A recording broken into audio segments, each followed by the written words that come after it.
Hello guys, જો તમે મારા મિની બ્લોગમાં પહેલી વાર આવ્યા હો તો લાઈક સબસ્ક્રાઈબ કોમેન્ટ કરી નાખજો. તમારા ભાઈને સપોર્ટ કરજો. સવારના બ્લોગમાં નાહી ધોઈને તમારો ભાઈ થઈ ગયો ટકાટક એકદમ તૈયાર થઈને પછી ઓફિસ જવાનું હતું. એના પહેલાં વિચાર કર્યો થોડું સેન્ડ બેટ લગાડી લઉં અને સેન્ડ બેટ લગાડીને પછી ઓફિસે જાઉં, કેમ કે એનું કારણ છે પરસેવો બહુ બાસ મારે છે. અત્યારે ગરમી પણ બહુ છે, એના કારણે પછી ઓફિસે જઈને થોડોક અમે રીલ્સ બનાવવાના હતા અને અમારી રીલ્સ હવે આવે છે, તમે જોઈ લેજો જરા કેવી છે. મને જરાક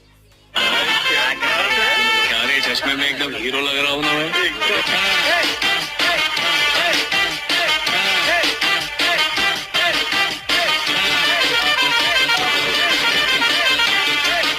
આપણી રીલ્સ કેવી લાગી તમે જરાક કોમેન્ટ કરજો. એના પછી સાંજ થવા આવી અને હું ઘરે જવા માટે નીકળ્યો હતો. આ છે અમારો ઘોડો, લાલ ઘોડો લઈને આપણે ગયા છીએ ઘરે જવાની તૈયારી હતી. ઘરે પહોંચી અને પછી ચટણી ખાઈ પછી સુઈ ગયા. તમે પણ તમારું ધ્યાન રાખજો. બાય.